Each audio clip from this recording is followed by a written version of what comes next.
नमस्कार साथियों, मैं हूं आपका दोस्त अशोक। आज हम पढ़ेंगे भारत में ब्रिटिश सत्ता की स्थापना और विस्तार। हमारा प्रश्न है 23 जून 1757 को हुए प्लासी के युद्ध के समय बंगाल का नवाब कौन था। आरपीएससी फर्स्ट ग्रेड में यह प्रश्न पूछा गया है। यानी प्लासी के युद्ध के समय बंगाल का नवाब कौन था? सिराजुद्दौला था। प्लासी का युद्ध रॉबर्ट क्लाइव के नेतृत्व वाली ब्रिटिश सेना और सिराजुद्दौला के बीच हुआ था। नवाब के सेनापति मीर जाफर के विश्वासघात के कारण नवाब की हार हुई, जिसने भारत में ब्रिटिश शासन की नींव रखी थी। याद रखना, ब्रिटिश शासन की नींव प्लासी का युद्ध से रखी गई थी। किस युद्ध के पश्चात ईस्ट इंडिया कंपनी को बंगाल, बिहार और उड़ीसा के दीवानी अधिकार, राजस्व वसूलने का अधिकार प्राप्त हो गए थे? ये यूपीएससी आरपीएससी में प्रश्न पूछा गया है। तो ये था बक्सर का युद्ध। बंगाल, बिहार और उड़ीसा के दीवानी अधिकार मिल गए थे ईस्ट इंडिया कंपनी को। किस युद्ध के बाद? बक्सर के युद्ध के बाद। 1764 में बक्सर का युद्ध हुआ था। 1764 में अंग्रेजों ने मीर कासिम, सुजाउद्दौला जो अवध का नवाब था, शाह आलम द्वितीय जो मुगल सम्राट था, की संयुक्त सेना को हराया। तीनों को एक साथ हराया था अंग्रेजों ने, मीर कासिम को, सुजाउद्दौला को और शाह आलम द्वितीय को। इसके बाद 1765 की इलाहाबाद की संधि से कंपनी को दीवानी अधिकार मिले थे। कहाँ के? बंगाल, बिहार और उड़ीसा के।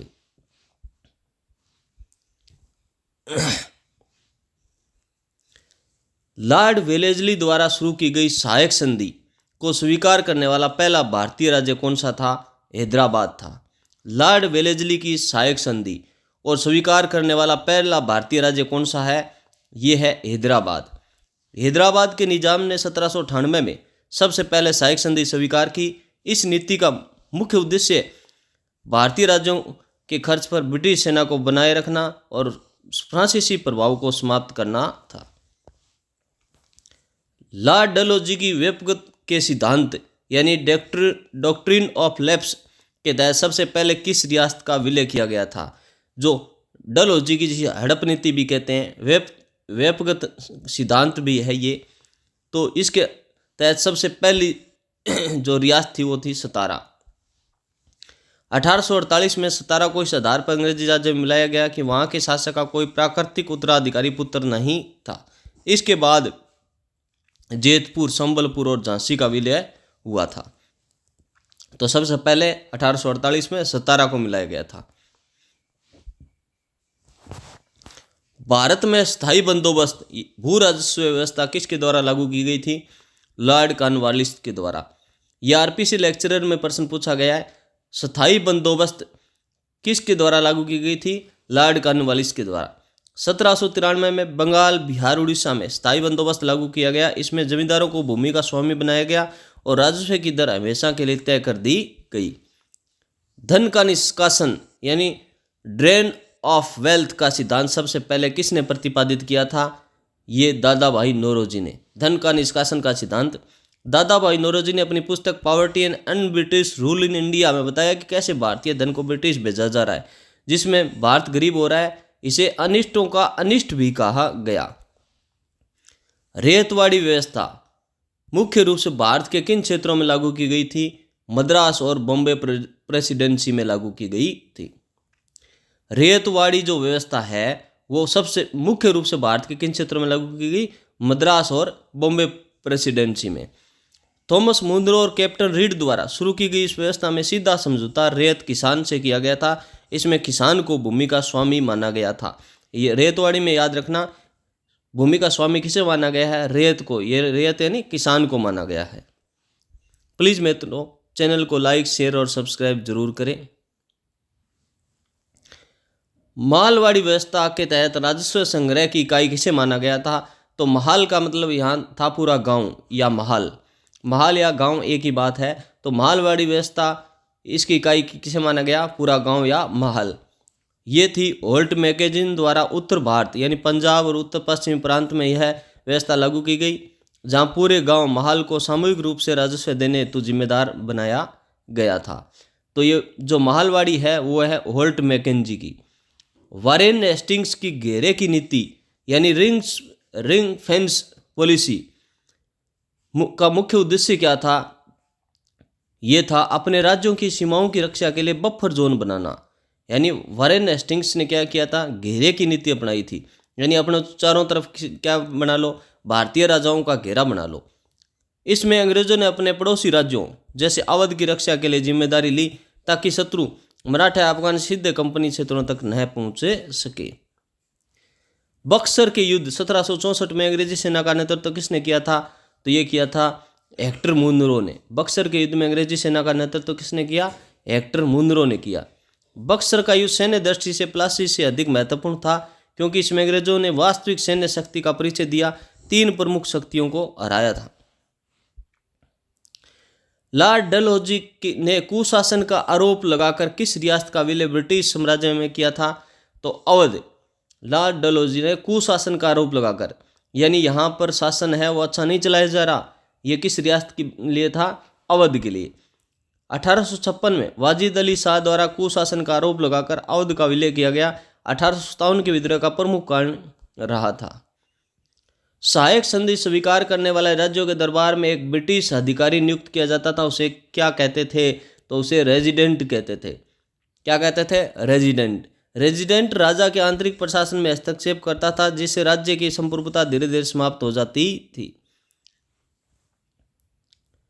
1765 की इलाहाबाद संधि किन के बीच हुई थी, तो ये हुई थी क्लाइव और शुजाउद्दौला या शाह आलम द्वितीय के बीच में। इस संधि के तहत मुगल सम्राट शाह आलम द्वितीय को 26 लाख रुपए की वार्षिक पेंशन पर कंपनी के संरक्षण में ले लिया गया था। ब्रिटिश आर्थिक नीतियों के कारण भारत में विउद्योगीकरण यानी डी इंडस्ट्रियलाइजेशन का मुख्य कारण क्या था, ब्रिटिश मशीनी उत्पादों का सस्ता होना और भेदभावपूर्ण कर नीति होना। इंग्लैंड की औद्योगिक क्रांति के कारण भारत से कच्चा माल ले जाया गया, वहाँ से तैयार माल भारत में डंप किया गया, जिससे भारत के हस्तशिल्प उद्योग नष्ट हो गए थे, क्योंकि वहाँ मशीनों द्वारा जो कपड़ा वगैरह तैयार होता था उसमें इनके खर्चा कम आता था, तो उनका जो सस्ते रेट पर एक वो जो टैक्स है ना वो कम लगाते थे, तो और भारतीय कपड़े पर टैक्स ज़्यादा लगाते थे, तो भारतीय उद्योग धंधे नष्ट हो रहे थे। स्थायी बंदोबस्त में सरकार का हिस्सा कितना तय किया गया था, तो ये किया गया था वसूले गए राजस्व का 10/11 भाग। स्थायी बंदोबस्त में कितना किया गया, 10/11 भाग। इसमें 10/11 भाग कंपनी का और 1/11 भाग जमींदार का तय किया गया था। ब्लैक होल त्रासदी, ब्लैक होल जो ट्रेजेडी है कि घटना किस युद्ध का तात्कालिक कारण बनी थी, प्लासी के युद्ध का तात्कालिक कारण यही था। सिराजुद्दौला द्वारा फोर्ट विलियम पर कब्जे के दौरान 146 अंग्रेजों के कोठरी में कैद करने की खबर हलवेल द्वारा प्रचारित ने अंग्रेजों को युद्ध के लिए उकसाया था। अब यह सच था या झूठ ये पता नहीं, होलवेल था ना, इसने इसका प्रचार किया था अंग्रेज ने। सहायक संधि की शर्तों में क्या शामिल नहीं था, यानी सहायक संधि में क्या शामिल नहीं था, राज्यों को अपनी विदेशी नीति अंग्रेजों को सौंपनी होगी, राज्य में एक ब्रिटिश सेना रहेगी, राज्य का शासक किसी अन्य यूरोपीय को सेवा में नहीं रखेगा, अंग्रेजों को राज्य का आंतरिक शासन चलाना होगा। देखो सहायक संधि में शर्त में ये शामिल नहीं था अंग्रेजों को राज्य का आंतरिक शासन, वैसे आंतरिक हस्तक्षेप करते थे, परंतु संधि की शर्तों में शामिल नहीं था। सहायक संधि में अंग्रेज आंतरिक शासन में हस्तक्षेप न करने का दावा करते थे, हालांकि व्यवहार में हस्तक्षेप करते थे। व्यपगत का सिद्धांत डॉक्ट्रिन ऑफ लैप्स को भारत के किस वायसराय या गवर्नर जनरल को ने वापस लिया था, लॉर्ड कैनिंग ने। यानी व्यपगत का सिद्धांत था उसको वापस किसने लिया था, 1857 के विद्रोह के बाद 1858 की महारानी घोषणा के बाद गोद लेने के अधिकार को वापस मान्यता दी गई, इस सिद्धांत को समाप्त कर दिया गया। तो लॉर्ड कैनिंग याद रखना। ब्रिटिश काल में होम चार्जेज किसका हिस्सा थे, यानी ब्रिटिश लोग हैं वो होम चार्जेज भी लेते थे। तो बाहर से धन निष्कासन का एक ही रूप था, सचिव का कार्यालय खर्च था, यानी जो भारत चलाने के लिए, भारत सरकार चलाने के लिए ब्रिटिश में जो इनका कार्यालय था, सचिव कार्यालय, उसका खर्चा जो ब्रिटेन के लोग अपने से लेते थे भारत से, उसको क्या कहते हैं, होम चार्जेज कहते थे। लंदन में भारत सचिव के कार्यालय का खर्च, ब्रिटिश अधिकारियों की पेंशन, भारत के लिए लिए गए ऋण का ब्याज होम चार्जेज कहलाता था। सनसेट लॉ, सूर्यास्त कानून का संबंध किस भू राजस्व व्यवस्था से था, तो ये था स्थायी बंदोबस्त से। यदि जमींदार निर्धारित तिथि के सूर्यास्त तक राजस्व जमा नहीं कराता तो उसकी जिम्मेदारी नीलाम कर दी जाती थी। प्लासी के युद्ध के बाद अंग्रेजों ने किसे बंगाल का कठपुतली नवाब बनाया था? तो मीर जाफर को। मीर जाफर को उसकी गद्दारी के इनाम में नवाब बनाया गया, लेकिन वास्तविक शक्ति अंग्रेजों के हाथ में रही। सहायक संधि स्वीकार करने वाला राजपूताना का पहला राज्य कौन सा था? तो भरतपुर था। 1803 में भरतपुर के रणजीत सिंह ने सबसे पहले सहायक संधि की थी। विस्तृत संधि है ना, वो 1817-18 में हेस्टिंग्स के समय हुई थी। बक्सर के युद्ध के समय दिल्ली का मुगल सम्राट कौन था? तो शाह आलम द्वितीय था। बक्सर के युद्ध में 1764 में शाह आलम द्वितीय थॉमस मुनरो ने रेतवाड़ी व्यवस्था में राजस्व की दर शुरुआत में कितनी रखी थी? तो ये उपज का 1/3 से 1/2 भाग तक के रखी थी। यद्यपि किसान सीधा मालिक था, लेकिन राजस्व की अत्यधिक दर के कारण किसानों का शोषण जारी रहा। अंग्रेजों द्वारा अपनाई गई वाणिज्यिक फसल यानी कमर्शियल क्रॉप नीति का भारतीय कृषि पर क्या प्रभाव पड़ा था? खाद्यान्न की कमी और अकाल यानी वाणिज्यिक फसल ज़्यादा उत्पादित करने के कारण खाद्यान्न की कमी आ गई और अकाल जैसी स्थिति पैदा हो गई। अंग्रेजों ने जबरन नील, कपास और अफीम जैसी नकदी फसलें उगवाई, जिससे अनाज की कमी हो गई और बार बार अकाल पड़े थे। अब है ब्रिटिश सत्ता का विस्तार। आर्थिक प्रभाव यानी किस संधि के द्वारा बंगाल में द्वैध शासन की समाप्ति हुई थी? तो रेगुलेटिंग एक्ट 1773 के तहत क्या हो गया? बंगाल में जो द्वैध शासन चल रहा था वो समाप्त हो गया। आरपीसी ये फर्स्ट ग्रेड 2014 में प्रश्न पूछा गया है। वारेन हेस्टिंग्स से 1772 में द्वैध शासन को समाप्त कर बंगाल का प्रशासन सीधे कंपनी के हाथों में ले लिया। Poverty and British rule in India नामक पुस्तक किस वर्ष प्रकाशित हुई थी? 1901 में। ये देखो किसकी थी, ऐसा भी पूछा जा सकता है कि कब प्रकाशित हुई थी। यूपीसी 2011 में प्रश्न आया है। इस पुस्तक में दादा भाई नौरोजी ने धन निष्कासन के ऐतिहासिक सिद्धांत दिया था। अंग्रेजों ने रेतवाड़ी व्यवस्था को मद्रास प्रेसिडेंसी के किस जिले में सबसे पहले परीक्षण के तौर पर लागू किया था? तो बारामहल जिले में सबसे पहले लागू किया था। अलेक्जेंडर रीड ने 1792 में तमिलनाडु के बारामहल जिले में सबसे पहले आजमाया था। लॉर्ड वेलेस्ली की सहायक संधि को स्वीकार करने वाला मराठा पेशवा कौन था?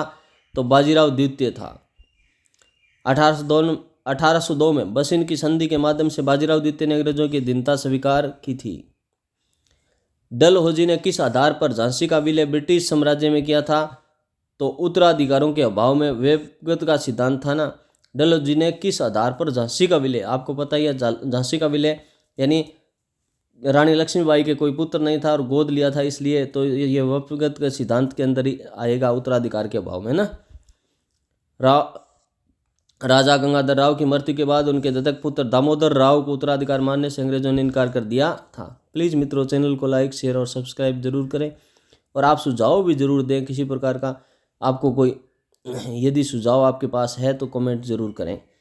स्थायी बंदोबस्त के तहत सरकार और जमींदार के बीच समझौते में राजस्व की दर कितने वर्षों तक के लिए तय की गई थी? हमेशा के लिए तय कर दी गई थी।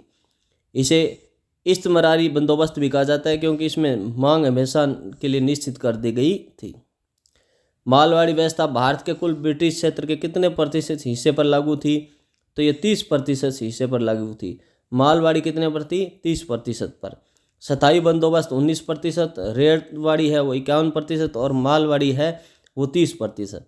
स्थायी 19, रेतवाड़ी 51 और मालवाड़ी 30। बक्सर का युद्ध समाप्त होने के बाद बंगाल का नवाब किसे बनाया गया था? मीर जाफर को। युद्ध के दौरान अंग्रेजों ने मीर कासिम के स्थान पर मीर जाफर को नवाब घोषित कर दिया था। पंजाब का ब्रिटिश साम्राज्य में विलय किस वर्ष हुआ था? तो 1849 में। पंजाब का विलय हुआ था 1849 में। द्वितीय एंग्लो सिख युद्ध के बाद लॉर्ड डलहौजी ने पंजाब का विलय कर दिया था। डलहौजी ने किया था, याद रखना, 1849 में। ब्रिटिश भारत में नील की खेती से संबंधित तिनकठिया प्रथा का संबंध किस क्षेत्र से था? ये चंपारण, बिहार से था। इसमें किसानों को अपनी जमीन के 3/20 भाग पर नील की खेती करना अनिवार्य था। प्लासी के युद्ध में सिराजुद्दौला के साथ किस वफादार सेनापति ने युद्ध किया था? तो यह किया था मीर बदनाद ने। मीर मदान और मोहनलाल अंतिम समय तक नवाब की वीरता के लिए लड़ते रहे थे।